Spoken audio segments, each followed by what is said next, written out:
तर मित्रांनो, आता ती बघू शकता संपूर्ण जो हिरवा परिसर आहे ह्याकडचा त्याकडला पूर्ण रोडपर्यंत तो आहे संपूर्ण मेथी घास. आणि अजून सुद्धा एक अर्धा किलोच्या जवळपास आपल्याला मेथी घास लागवड करायचं आहे, जेणेकरून हे बघू शकता हे रान जे आपण बैलाच्या साहाय्याने तयार केलेलं आहे, कारण शेतीची कामं जमतात मला.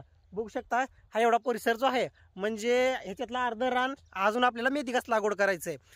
खरं सांगायचं तर अवकाळी पावसाला झुंज देत म्हणजे मला विश्वासच नव्हता की आपला इतकुसा मेथी घास आणि एक दर 3 ते 4 दिवस लागवड केलेली होती अगोदर आपण, आणि अचानक 10-15 दिवस लगट अवकाळी पाऊस चालू झाला संपूर्ण महाराष्ट्रभर. मग मी विचार केला आता संपूर्ण आपला मेथी घास तो गेला, पण बघू शकता आता मेथी घास आपल्याला व्यवस्थित आलेला आहे. हां, वाढ थोडीशी खुंटली, त्यात काय अडचणी सोडा, 15-20 दिवस महिनाभर उशिरा कापणी येईल, पण नुकसान काय झालेलं नाही. आणि ज्या ठिकाणी आता बघू शकता ह्या ठिकाणी बघा, इथं तुम्हाला दिसेल ह्या ठिकाणचा जो मेथी घास आहे हा संपूर्ण म्हणजे उकरून नव्यानं अजून लागवड केला होता. बघू शकता इकडल्या बाजूला पूर्ण वाढलेला आहे, अजून हा थोडासा लहान आहे. ज्या ज्या ठिकाणी मेथी घास थोडंसं म्हणजे पाणी वावटल्यामुळं थोडंसं रान निबर येऊन म्हणजे वापलेलं नव्हतं, त्या ठिकाणी बघू शकता आता ह्या ठिकाणी आपण नव्यानं लागवड केली होती. म्हणजे अशा पद्धतीने आता संपूर्ण मेथी घास व्यवस्थित आहे आपला. आणि हा जो आहे हा बघा, खरं सांगायचं तर आतापर्यंत हा कापणीला सुद्धा आला असता, पण थोडंसं याची वाढ खुंटलेली आहे बघू शकता तुम्ही.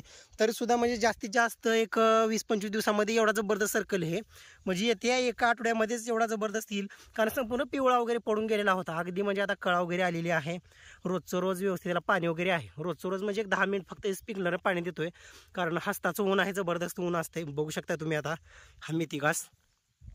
आणि पुढं तर हा पहिलं लावलेला मेथी घास, आणि इकडच्या साईडला बघा हा इथून पूर्ण तिथंपर्यंत. हे बघा तसं विचार करायला गेलं तर आता बघा आपल्या शेळ्या इथं खात्यात सर्व शेळ्या. हे बघा आपल्याकडे शेळ्यांची संख्या तितकी जास्त नाही, म्हणजे लहान मोठे मिळून एक 5 शेळ्या 7-8 पिल्ले म्हणजे एक 12-13ची संख्या आहे. पण मग तुमचा विषय येईल किंवा एवढा संपूर्ण मेथी घास तुम्ही लागवड करता, एवढ्या चारा वैरणी, एवढे 1-2 किलो सुबाबूळ लागवड करायची आपल्याला.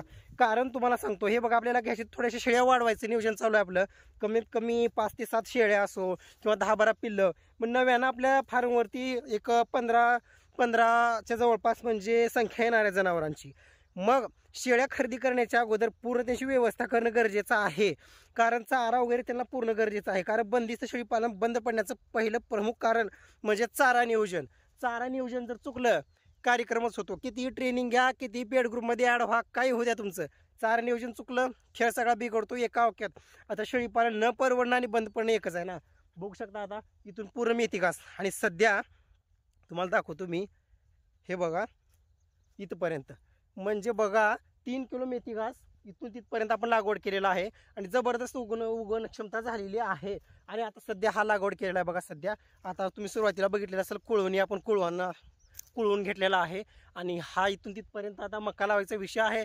थोडंसं सावका चारा नियोजन करायचं आपल्याला, जेणेकरून आणि हे जे रागुला आहे त्याच्यानं मेथी घासाने व्यवस्थापन असं हे करून घ्यायचं असते, आणि काय प्रक्रिया वगैरे करायची नसते. जसं भेटतंय तसं लागवड करायचं. तुम्हाला दाखवतो हे बघा, हे असं असतंय. थोडासा उरलेला आहे बघा, आता संपूर्ण मेथी घास संपलेला आहे. बघू शकताय जबरदस्त मेथी घास आपला. तर सांगायचा उद्देश एवढाच आहे की व्यवस्थित चारा वैरणीवरती भर द्या. आणि दुसरी गोष्ट म्हणजे मेथी घास लावला म्हणजे एक चारा शक्यतो शेळीपालनामध्ये वापरत जाऊ नका. हां, उन्हाळ्यामध्ये एक चारा वापरला तर चालतंय, पण कसं आहे थोडंसं पावसाळ्यामध्ये वगैरे भरपूर प्रमाणामध्ये अडचणी येतात. आता बघा हे जे आहे 4G बुलेट नेपियर तुम्हाला दाखवतो मी. ह्या पूर्ण सऱ्या सोडून घ्यायची. इथं पूर्ण हे जे क्षेत्र आहे ते सोयाबीन होतं, बघू शकता तिकडे डिगाला आहे सोयाबीनचा. ते पूर्ण जे अर्धा एकरचा जवळपास जे क्षेत्र आहे ते नांगरून घ्यायचे आपल्याला. नांगरून नंतर आपल्या बैलाच्या सहाय्यानं कुळवून व्यवस्थित ट्रॅक्टरच्या सहाय्यानं सऱ्या वगैरे सोडून कमीत कमी 20 ते 25 किंवा 10 ते 15 सऱ्या आपल्याला सुबाबूळ आणि 10 ते 15 सऱ्या विवन तुती आणि नव्यानं ह्या सर्व गोष्टी लागवड करायच्या आहेत. तर सांगायचा उद्देश एवढाच आहे की सर्व चारा वैरणी आपण कशा पद्धतीने लागवड करणार आहोत, किंवा आपण शेळ्या म्हणजे आपल्या फार्मवरती शेळ्यांचं संगोपन कसं होणार आहे, पिल्लांचं संगोपन कसं होतं, ह्या सर्व गोष्टी जाणून घेण्यासाठी तुम्ही रेबल स्टार फार्मला सबस्क्राईब करून घ्या. आणि बघू शकता आपला मेथी घास वगैरे आता याला उद्या स्प्रिंकलरच्या सहाय्यानं पाणी सोडू शकतो. आता बरेच जर म्हणतात किंवा वाफे वगैरे करून पाणी देऊ शकतो. 100% हे बघा शेवटी चारा आहे, आपल्या शेळ्यांना चारा वैरणी म्हणून वापरायचे आहेत. पद्धती वेगवेगळ्या वापरल्या जातात, त्याच्यामध्ये काहीच विषय नाही. तुम्ही वाफे करून पण देऊ शकता, असं म्हणजे पाडगे जे म्हणत असतो आपण किंवा असं कप्पे कप्पे करून तुम्ही मोठ्या साह्यानं स्प्रिंकलरच्या साह्यानं, मुंगी पैपाच्या साह्यानं किंवा ठिबक सिंचनच्या पण साह्यानं तुम्ही नळा टाकून वगैरे पाणी देऊ शकता. त्याच्यामुळे तुमचं पाणी देण्याची जी पद्धत आहे त्या पद्धतीनुसार तुम्ही मेथी घास लागवड करा किंवा कोणतंही चारा नियोजन असो. आता दसऱ्यात घास हो, तूर पेरा असेल का दसऱ्यात घास पेरू सुद्धा शकतो किंवा वाफ्यामध्ये असा मेथी घासासारखं वाफ्यामध्ये शिंपून सुद्धा त्याची लागवड केली जात असते. त्याच्यामुळे असं काहीच नाही, 100% उगवतंय. बऱ्याच जणांचा विश्वास असतो किंवा आम्ही नेपेर लागलं किंवा मागवलेलं आहे या ठिकाणाहून ते वापते का, काय तसं राहत नसते. नेपेर काढून खाणं टाकाल तर उकंड्यावर पी वापते. तेवढं का ताण घेऊ नका. आपल्याला काय होतंय, यूट्यूबचे व्हिडिओ बघितलं की थोडंसं डोक्याला ताण येतो, अरे बापरे हे खरंच वेगळंच असेल, काहीतरी आमचं चुकतंय का. चुकत वगैरे काय नसतं मित्रांनो, ताण घेऊ नका. काही अडचणी असेल तर नक्की कमेंटमध्ये विचारत चला. प्रत्येकाच्या कमेंटला माझा रिप्लाय आहेच. आणि इथून पुढं तिथंपर्यंत आपला व्यवस्थित मेथी घास लागवड झालेला आहे. इकडं आता 4G बुलेट नेपियर. फक्त मला सांगायचं एवढंच आहे, त्यानंतर ज्या म्हणजे 1-1.5 महिन्याच्या नंतर किंवा जास्तीत जास्त 2 महिन्याच्या नंतर जेव्हा मी शेळ्या आणणार आहे त्यावेळेस पहिल्या दिवसापासून एकतर क्षेत्र राहणार आणि फिरवण्यासाठी पहिल्या दिवसापासूनच आपल्याला म्हणजे संगोपनाला सुरुवात व्हावी. चारा वैरणीची म्हणजे तुटवटा आपल्याला हे होऊ नये, संपूर्ण चारा वैरणीचा ताण राहू नये, जेणेकरून तुरीचं गुळी जोपर्यंत आता तूर हिरवी आहे, कमीत कमी म्हणजे वेळामावशाच्या नंतर तुरीचं गुळी येईल तोपर्यंत जरी चारा नियोजन आपल्याला कमी पडायला नको.